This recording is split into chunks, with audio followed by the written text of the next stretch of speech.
You're listening to Be the Exception podcast, episode 167. Today, we are talking with Martha. She is an inclusion specialist. You can find her over at Building Bridges over on Instagram. And she is sharing special educator tips of being willing to listen, adopting a growth mindset, and being a lifelong learner as a special educator. She dives into these reflective practices and gives some great examples and tips. So let's go ahead and jump on into today's episode with Martha. Welcome to Be the Exception podcast. As teachers, each one of us has something that comes naturally to us that others would love to know more about. Throughout this podcast, we'll chat with amazing professionals and offer easily digestible tips that you can quickly implement in your classroom or business, helping you stand out with things you do really well. Your host, Dawn Ellis, is a qualified educational specialist with 10 years of special education experience, published journal articles, and was a state finalist for Elementary Teacher of the Year. Dawn provides tools for special education teachers to perform at their very best, helping deal with the frustrating daily obstacles of being an educator. She offers a roadmap of resources and strategies to make you a confident leader in your school and community. So if you're ready to start the conversation, learn from others, and grow together, you're in the right place. Now here's your host, Dawn Ellis.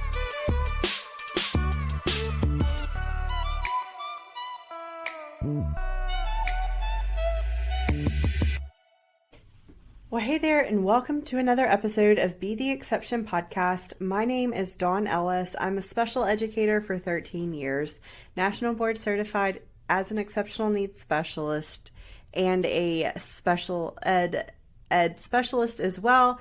I am so glad you are here to chat with us or to listen to our chat with Martha as she shares some of her action plans to help you have a great year coming up.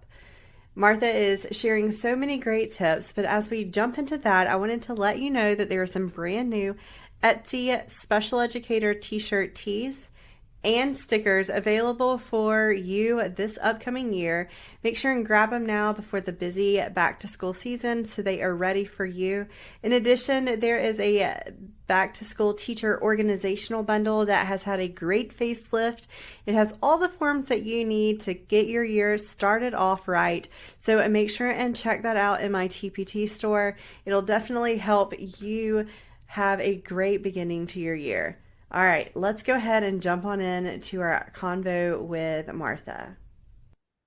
Hey everyone, today we have Martha here to chat with us about some special education tips. She has lots of experience both as an inclusion specialist, but has a lot of years of experience as well. You can find her over at Building Bridges on Instagram. She'll also share some more ways to connect with her later in the episode as well. But help me welcome Martha. How are you? Good. How are you? Thank you for having me. Yes, I am so glad that you are here and excited to chat and learn with you today. So for any of our listeners who may not know you yet, give us a little bit about your background, who you are, and your role currently. Okay. Yeah. So my name is Martha Briseno. I currently live in the area of Houston, Texas. But I've kind of moved and traveled all over Texas and have working experiences in several different districts across the state.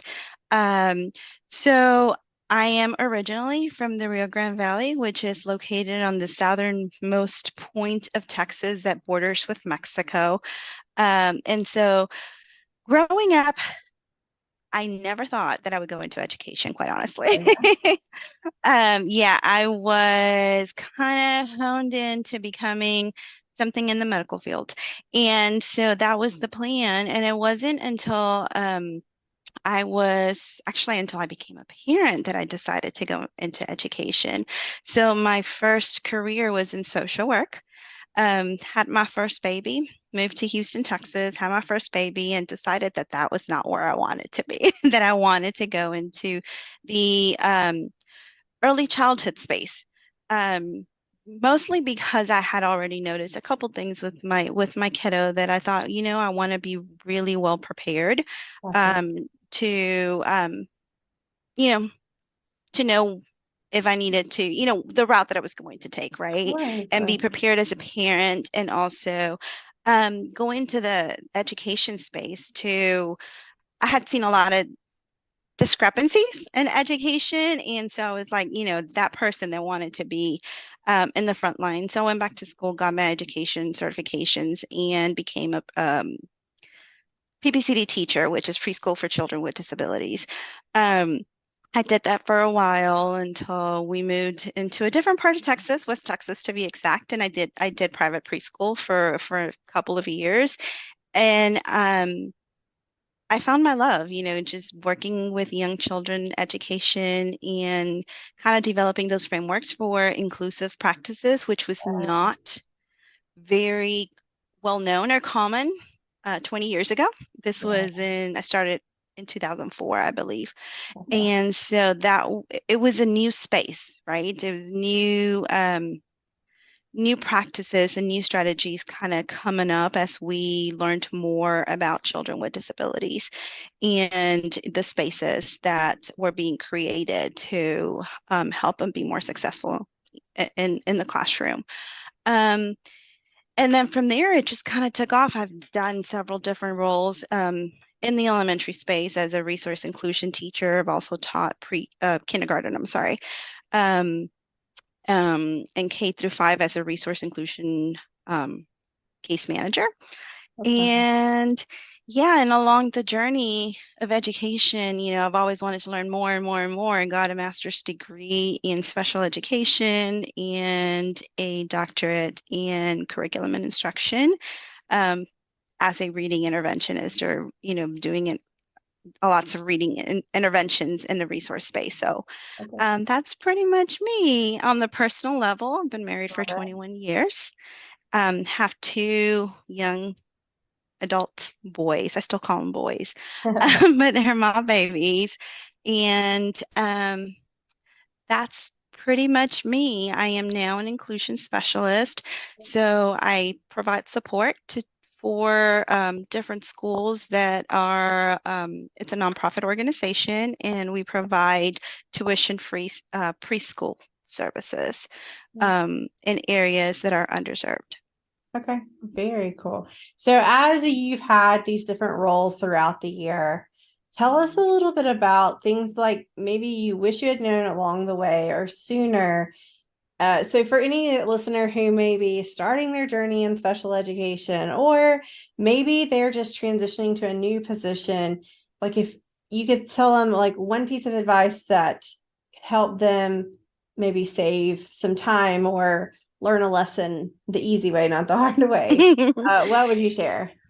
Um, Honestly, and this probably sounds super like common sense, but be willing to learn and be willing to listen, be flexible. Honestly, that's kind of where it falls on when you adopt a growth mindset and really be a lifelong learner and really, really embrace what that means. And that means developing some reflective practices.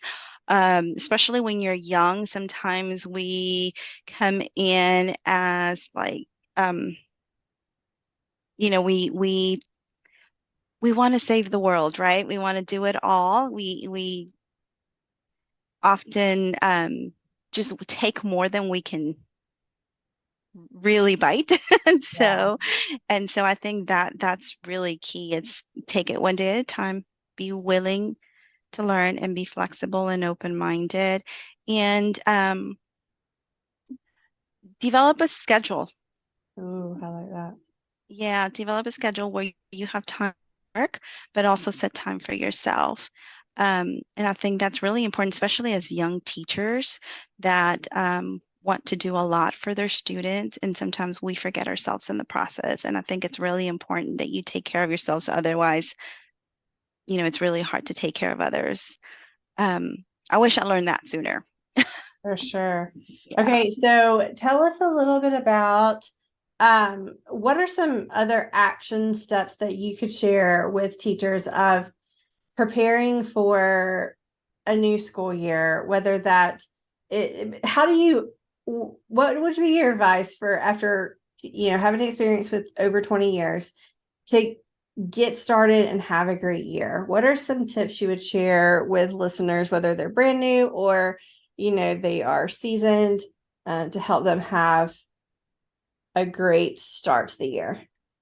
Think it's important to develop an action plan. Like, what are your goals from the very beginning? And set yourself with some short-term goals. So, for example, the first month, this is what I want to accomplish, and that's kind of um, stick to that plan and have small bites that actually, you can accomplish. So, for example, first month, it's typically about setting up your classroom, right? Mm-hmm. And if you're a special education teacher, it comes with setting up your binder so that you have all these templates and all these things that you can use throughout the year. And having those already set up and organized, in a one spot, I think it's really crucial to keeping you in I guess organized, right? I like that. Yeah, Keeping it definitely keeping keeps you yourself organized. organized, and you know where your go-to is, right? You're not scrambling to put things together. You already have those in a binder or in a specific spot where you can refer back and use that either as a baseline or as a guide. Yeah, I like that. So, what would you include in those get organization like notebook or guide?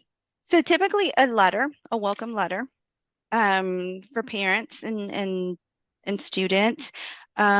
Just kind of introducing yourself, specifying what your role is, and that you'll be either their child's case manager or teacher, and contact information. So I always had that kind of template in there, um, as well as a template for the teachers that you might be working or collaborating with. So if you're a case manager, let's say in a resource inclusion space, I think it's also important to build those relationships with the teachers that you are either co-teaching with or collaborating in some way or form. And having that letter introducing yourself as well and what your, ways that you can collaborate.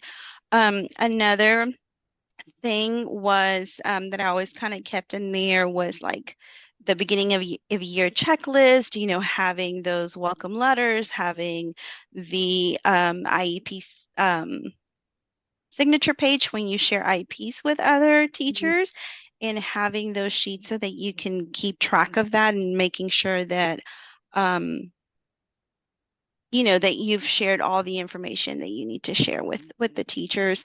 Let's see what else. I also always like to keep a PLAF template as a guide because it does help with the PLAF writing process. Sometimes I know how time consuming those can be. For sure. Um, and having just a guide for that, it just kind of helps, you know, move it along a little bit quicker because you have that template um, already there. An IEP agenda meeting or meeting agenda. Also, I used to keep that in there just to make sure that I knew I had covered all my bases when I was having a parent meeting or an IEP meeting. Um, and other templates were like goal data tracking, just different things that I knew that I could use for various scenarios. I would usually just have their like, first and then charts, just all those kinds of templates in there so that I could just pull them out and make copies as needed. I like that. Yeah. So, kind of having like templates that you may need, having easy access to them, to have at a moment's notice. Right, almost like a playbook for Yeah, yourself. I like that. Awesome. Okay, so that would be one thing to make sure and do at the beginning of the year. Is there any other tips you would have or action steps for the beginning of the year for special educators? Um, yes, create an emergency subfolder. Ooh, Yeah. yes. That is really important. I know as a teacher, I always kind of put it off. And, then I would pay for it later because then you're scrambling to put it together. But I think it's important that you have a, you know, an emergency subfolder where you have all your schedules, you have any type of resources or tools that might be helpful for the sub to know, like whether it's a seating arrangement or an allergy sheet, contact numbers for um, parents or guardians of your students, kind of the processes of the school, how the school works, right? In terms of like if A happens, then you do B, kind of a thing, just so that you can provide that guidance for the sub. Um, and of course your lesson plans, some templates for that can be Yeah. easily plugged in with information. And I always like to keep as well just like samples of activities or worksheets that can be filler activities in the event that it's, truly an emergency and I had to leave or I couldn't come, that they could, use those. I like that. Um, Yeah, I like to keep activities that are like no real explanation, like correct. anyone can figure it out, and that it's not pertaining to any particular time of year. So that it is just like there, ready to go, self-explanatory, and then a couple of like read aloud books again that are not thematic as far as time of year, to where if they need that in a pinch to hold over their attention or whatever, kind of like emergency plans, like if it's planned, but then if it's Right. not planned, here's your backup. Correct. Yes. Always a Yeah, backup for sure. I like Another that. thing that I always did, depending on what I was teaching, but if I wasn't like in a self-contained classroom with, like life skills or things like that, I Yeah. always kept buckets as well that were assigned to the child, Yeah. based on their skill level. And so and what I would do, I would try to um, have a week's worth of activities as well and have a schedule already in the bucket, I like so that. that there was also no confusion, right, of who's doing what, when, and how.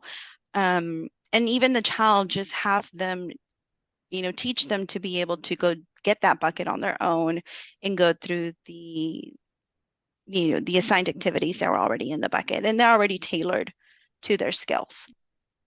I like that.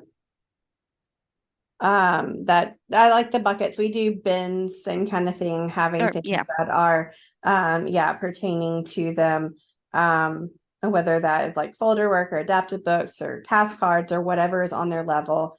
And have but taking the time to spell out those things. So like having time to let them know about each child uh, is something that does take time, and sometimes that time is so precious at the beginning of the year, but it is worth it to have in place because there are going to be those days that you wake up sick or something unexpected happens, and you'll thank yourself in the long run if you set up those correct. things. Yes, For sure. yes. And it is very time consuming. I mean, let's be transparent and honest. It is time consuming, but it's like you said, it's very worth it at in the long run, because then you're not scrambling to do these things and you're not in a panic that, Right. you weren't prepared. And when you put that effort at the beginning, it pays off at the end. I totally agree with you there. And sometimes it's like, oh, I'll not take off. Like I'll make sure and be prepared. No, like just go ahead and do it. Like, Right. because things happen. So I think those are great points. Are there any other things that or resources that teachers could educate themselves on for beginning of the year tools that you're aware of? Um, I cannot think of anything, quite honestly. I know there's so many resources out there that um, can be very, very helpful. There's so many blogs out there that can provide a lot of template ideas or guides. Yeah. Um, I That's am honestly blanking out on that right now. And I know I have so many books up here and things like that, but um, yeah, I mean, honestly, like most teachers, right? We all Google and try to yeah, come up with things. And I think that's the best way to find resources. Of course, Teachers Pay Teachers has lots and lots of different things for that sure. are super useful. Yeah. Um, Yeah, I know. There is, Go sorry, ahead. go ahead. No, go ahead. I was going to say, I have a beginning of the year teacher organization kit Hmm. that you can definitely check out, as well as just some of my like favorite organizational tools as a blog post. That if you're interested in learning more about it, definitely check that out. But yeah, if you have anything else, Yes, definitely. I have a book and I can't seem to find it or locate it right now because I have so many things on my working area at the moment. Um, but if teachers have not read this, Culturally Responsive Teaching and the Brain Oh, from yeah. Soretta Hammond is a must. That is a must for any educator, really. Um, there's lots of good nuggets in this book, Yeah. and it has, frameworks and lots of ideas and just lots of different things. So if you're able to read that, honestly, Yeah, we this can is link a that must. in the show notes for teachers. And I even have a blog post of like books special educators could read, and I'd love to add that to it. So definitely we'll link that in the show notes. And then maybe I'll check that out this summer too. So as we kind of finish up here today, what are some things that you do to help promote rest and self-care? Because like bad days or weeks happen. How do you help reset yourself to show up as the best version of yourself each and every school day? Yeah, so that does take practice. Like I mentioned before, sometimes at the beginning we want to do too much. Or when we're just starting out as new teachers, we want to do a whole lot. Or as we're even if you're seasoned teachers, when you come back into a new school year, you want to do anything and everything for your children, right?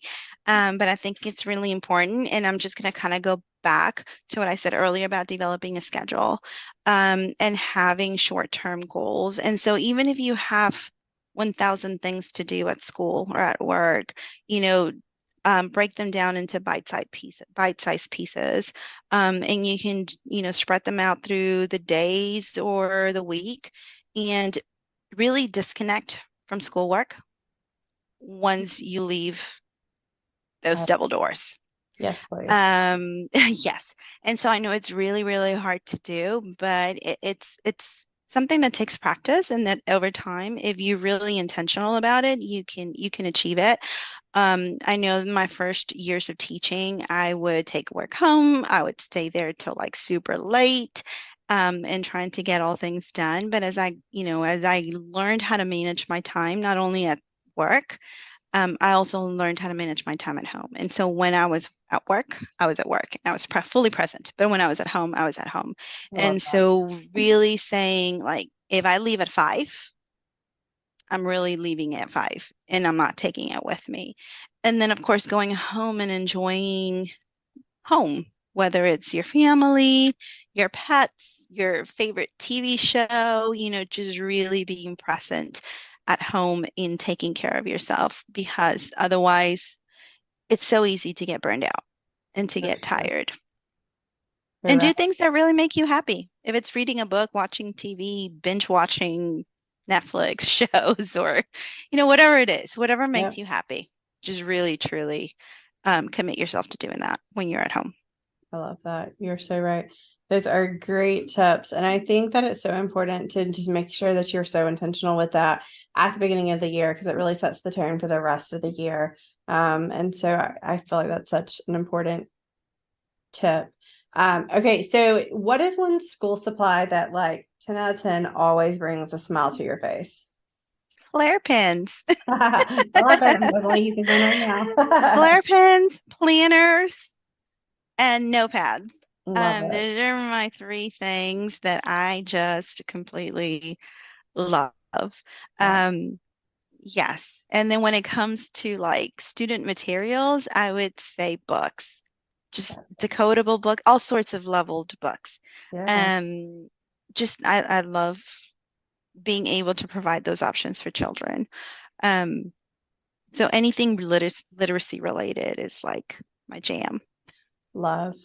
Awesome. Okay. So as we close up this episode, Martha, tell us again where people can find you and how to connect with you if they want to continue to learn and grow. But yeah, as we conclude this, I feel like you provided a ton of knowledge. So thank you for taking time just to empower special ed teachers and let them know that it is okay, that they're going to be great, just to be as organized as possible. Take it one step at a time and don't overcommit yourself. I think you've provided a lot of great tips. But let our listeners know where they can find you, and we will wrap this on up. Yeah. So my email is buildingbridgesedu@gmail.com. You can also find me on Facebook under Martha Briseno, or on LinkedIn as Dr. Martha Briseno. I'm also on Instagram, and there's two handles that I use. One of them is dr dot BRIS_journal, or on Building Bridges and Instagram. And Awesome. those Well, are all the places that I'm great. at. Yes, I love it. Well, we will make sure and link those in the show notes, as well as the other things you've mentioned today. But thank you again so much for being on the show and for all that you do in the world of education. Thank you. Thank you for having me. This was a lot of fun. Yay, I'm so glad.